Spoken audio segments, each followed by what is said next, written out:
Supergirl had 2 different cuts. We have notes for this story. It's mind-boggling this happened. This is from the Hollywood Reporter. Behind this is what the trades are saying. Hollywood Reporter, behind the Supergirl bomb, competing cuts, creative differences. Badger, I believe you have notes for this. This is astounding to me. I've read this article like 5 times, and I will read it 5 more times. It brings me such warm feelings. Okay. Supergirl was in trouble long before it reached theaters. Sources claim director Craig Gillespie and DC Studios co-head James Gunn were not creatively aligned, leading to months of disagreements during post-production. After early test screenings failed to impress, with audience scores reportedly stuck in the 60s out of 100, the studio, which is James Gunn and Peter Safran, the studio took a more hands-on role by creating its own cut of the film, bringing in additional writers to reshape the movie.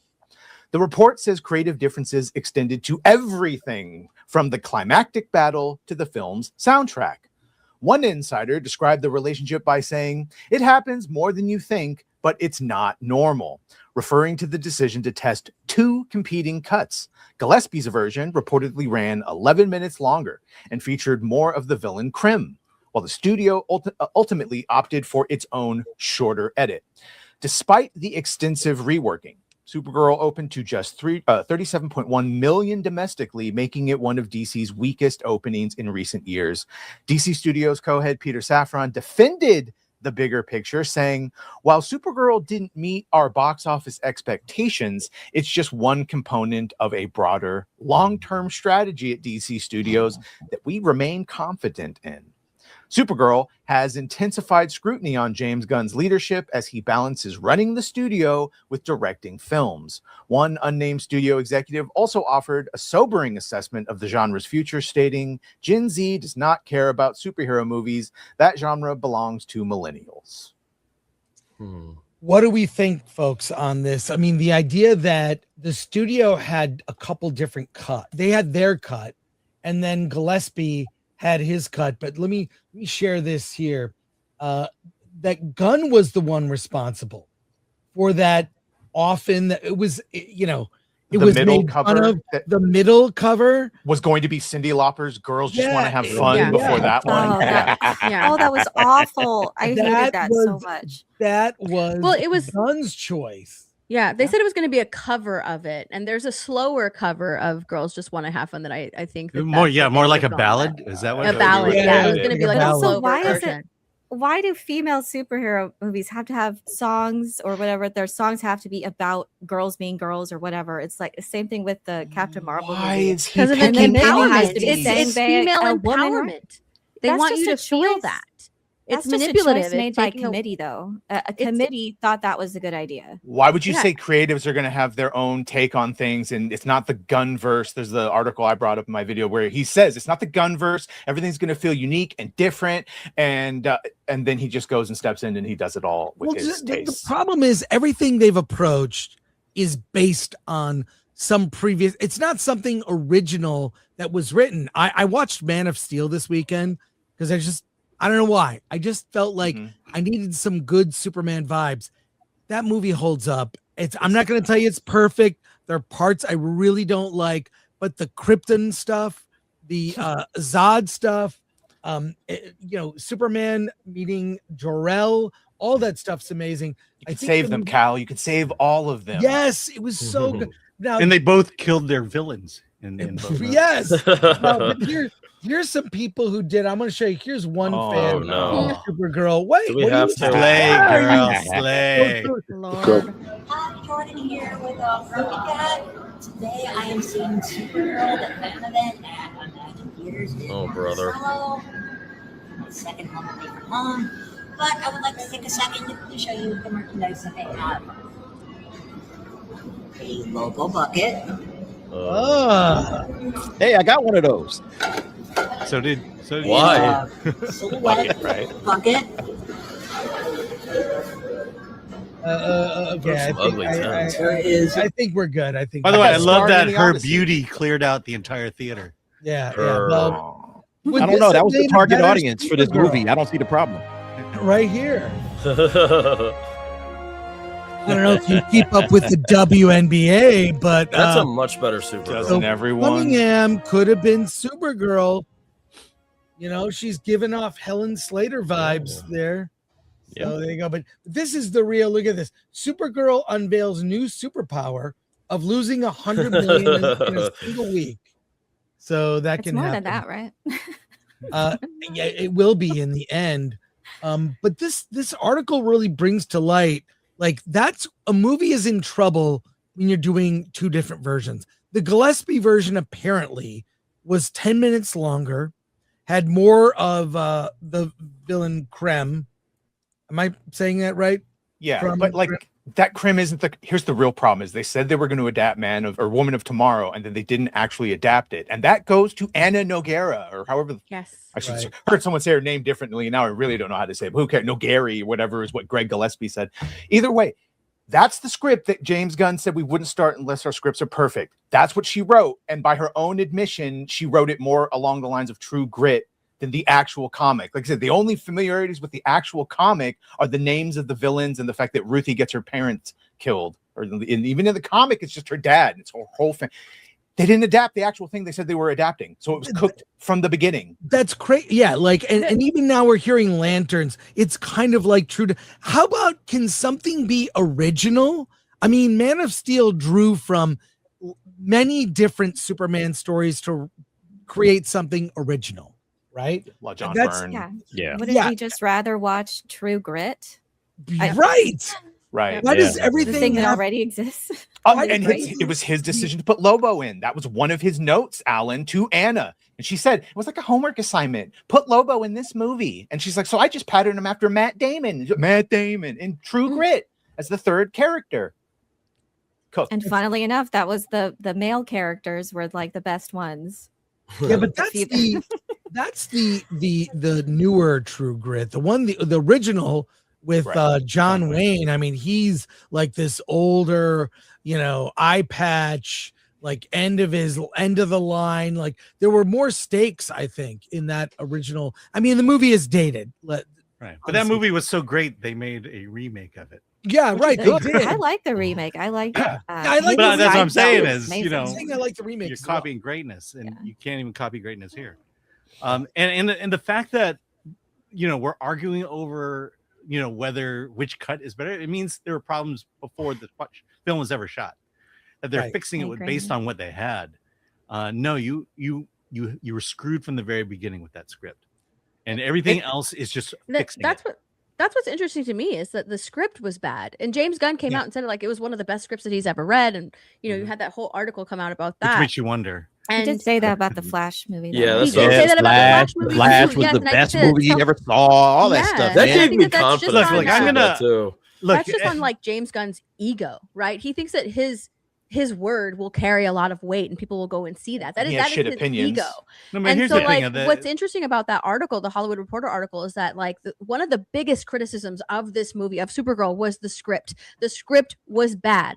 The movie was bad because of the script. It all came down to the script, which was done by Anna Noguera, who's now going to be writing Wonder Woman and Teen Titans. And so it was like, And let's who take hired some her, Steph? Keep going. yeah, Who hired her? James Gunn hired her. James. So the Right. fault goes on James Gunn and Yes. Anna Noguera for writing this terrible script and James Gunn for greenlighting it and approving it. And I think that Yes. not enough is being said about like fucking Anna Noguera's terrible script. And it's because she has 2 more movies coming down the line. And they don't want Yes. people to realize that. Well, the problem is Everyone- there- Why is this man still working? Why does he say, like, I would have already fired him? There's no way in the world this guy should still be running DC at this point. You're burning money at this point. Warner Brothers, Paramount, you're burning money. Wait Okay. for lanterns, DA. Wait for lanterns. Oh yeah, that Lanterns is going to fix everything. Hey, DA, you Oh, gotta turn God. it down just a little bit more there. You're running hot. You're a little hot. Yeah, running hot. I'm sorry. Let me turn it down. I mean, how many more Don't- times sorry, can go ahead. DC reset, though? I mean, they had confidence in James Gunn before it didn't Many work. times Didn't work as they need again. to. I don't know. I mean, I think it just. I don't see it coming back. I don't care who's doing it. I think these one-off movies, you get your Batman and your. I only know about Superman. You get your Batman, it'll work, and I think that's it. I think they're sort of toast. I think the connected universe they're gonna dial back on that. They're like, just make a standalone movie. If it performs well, we can go from there. But now, they're developing a Mr. Terrific Yeah. movie or That was series. in that article. Now, I like that character see. a lot. He's a better character than Superman in Superman's own movie. Not everyone needs a series. No. How many I know. projects are in the works exactly? Jimmy Is- Olsen and Gorilla the Olsen Grodd as and- well. And Mr. Terrific is in the DCU. It's an animated, but it's in his DCU. But by the way, and still, develop- or Yeah, is it set in stone? It's By the way, starting to Chris- sound like Chris- Kathleen Kennedy, isn't it? Starting to sound like a little bit like Lucasfilm, where they're just going to put a whole lot of crap into production or development, and it'll never come to fruition, and it'll all fail. And even if it does get made, it's just going to flop once it finally gets out there. So this is starting to seem very eerily familiar, just like Kathleen Kennedy all over again. Mhm. And Chris, to your point, remember Iron Man was a standalone movie. right? Mhm. It was. And I it mean, was, what came out after Iron Man? Iron Man 2. I mean, Well, that's how standalone this movie the, was. the, No, the- didn't Incredible Incredible Hulk. Hulk come after that? Well, but they weren't It had connected. Tony Stark in it at They the were end. they weren't connected because they were two different movie studios. but Marvel started that trend of the post-credit scene, which was, I mean, fans loved it. I mean, I remember seeing it was awesome.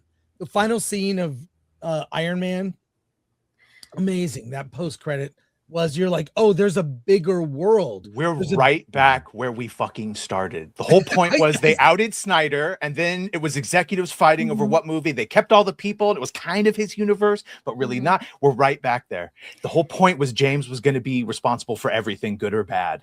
And now if they get him and they do a soft reboot, we're again just going to have, well, it's kind of his universe because it's his casting, but then the executive. I think James Gunn has too much power.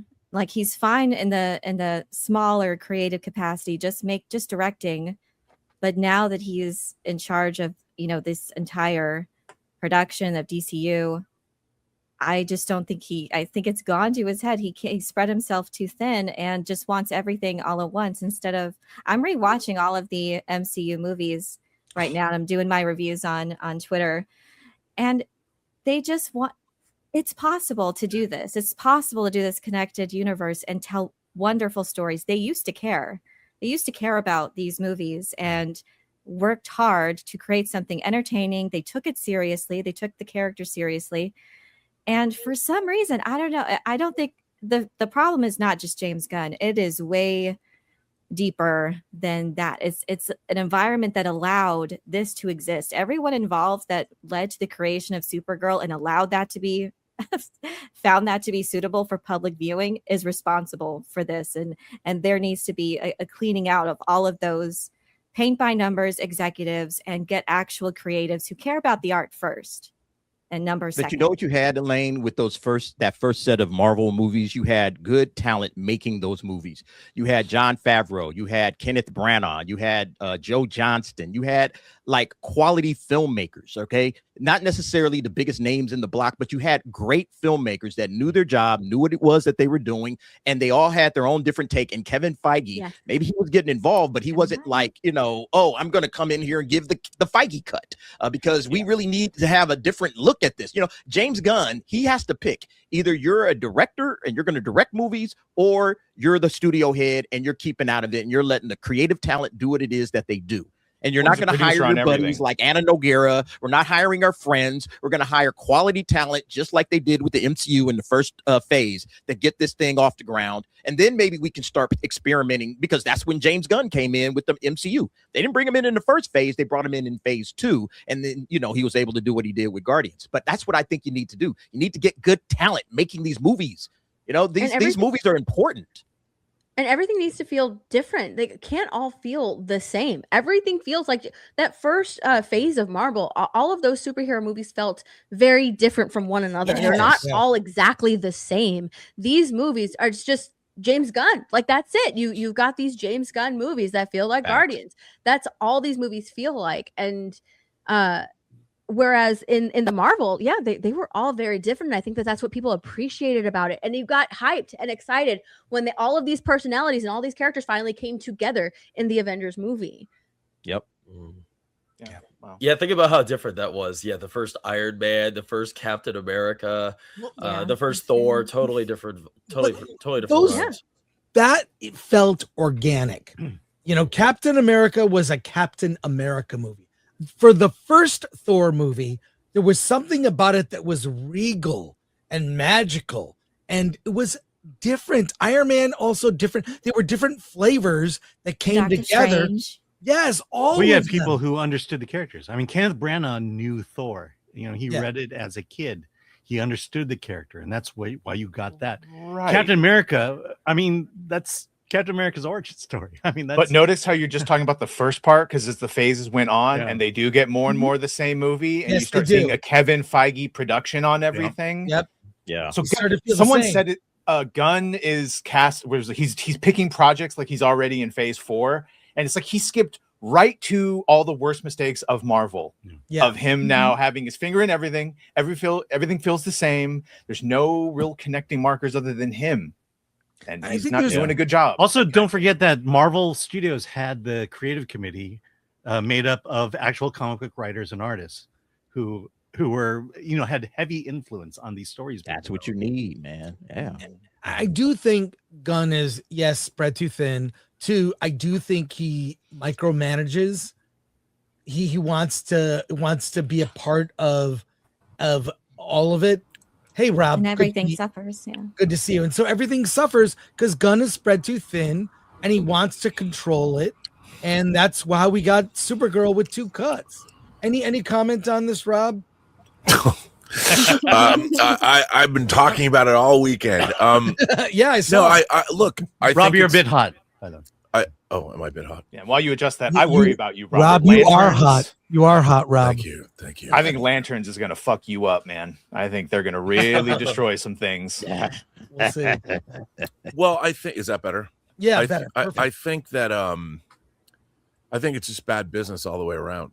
Yeah. I mean, as I explained on my last stream, you know, I actually watched a movie of from beginning to end, a Warner Brothers Superman movie, Superman Returns, because I was sent to document it, and I started working on that film in August of 2004, and it didn't even start shooting until March 2005.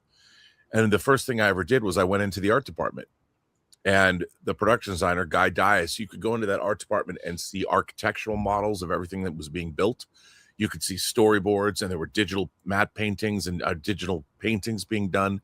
You could walk into that room and you could see what they were going for. You could see the look and feel of the movie, this sort of Art Deco feel that the Daily Planet would have, and the yacht Luthor was based on, and everything was very apparent, and it was amazing, you know. And you think that the movie was going to be what it was, and while the final film I think suffered because they cut a half an hour out of it, it still, you could see what kind of movie they were making. Well, you And- you mentioned the cut that you saw Yeah. that you thought was great wasn't the one they released to theaters. No, the original cut that they showed was a half an hour longer, and I would say that the problems that people have with Superman Returns are still there, but I think it was more like, for instance, the big thing that the Return to Krypton sequence at the beginning of the movie, where the crystal ship, which you can see the deleted scene, when Superman and finds the remnants of Krypton, it to see that at the beginning of the movie, it resonated later when Luthor's plan is literally to resurrect a dead planet, to basically create a zombified version of Krypton on Earth. And it had more resonance to it. I mean, it played out better, I think, in a thematic way. And it made the whole idea even more monstrous. And then, like, Cal Penn's character doesn't even speak in the release version of Superman Returns, but they trumped up all that false evidence to show that Krypton still existed, which is what made Superman leave Earth in the first place. But anyway, you could see all that. You could see what kind of a movie you were going to get.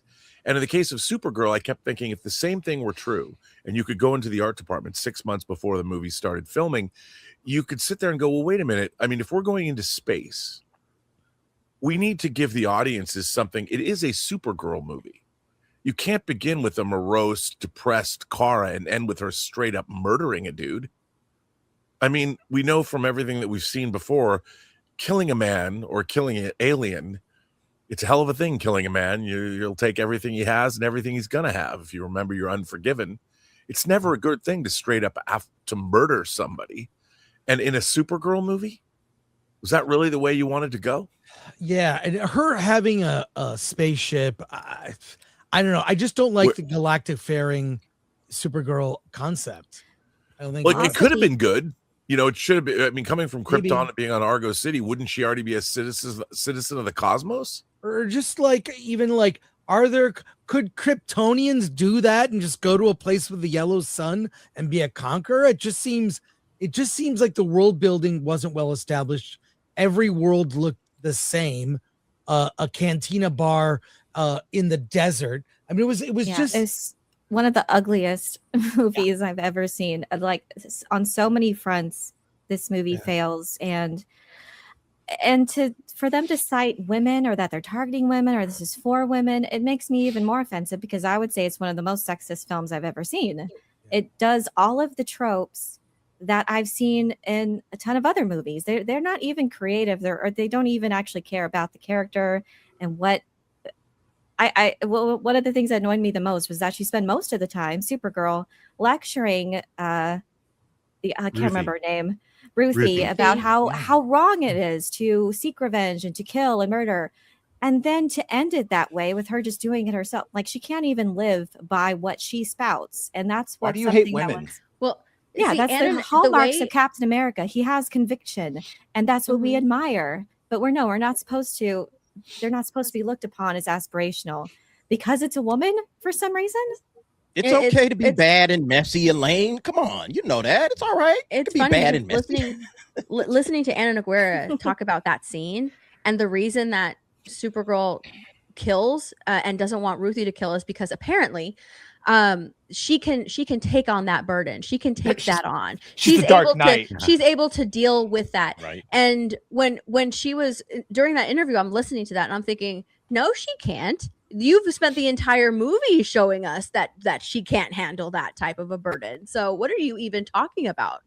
The film doesn't set up the fact that she can handle that burden and take that on herself. And to have a male character, Lobo, come in just out of nowhere, just to validate and say, "I approve of what you just did." Of course, that's another trope that I've seen. Always, He's not killed in the comic it was supposed to be based on, but she misunderstood the ending. Yeah.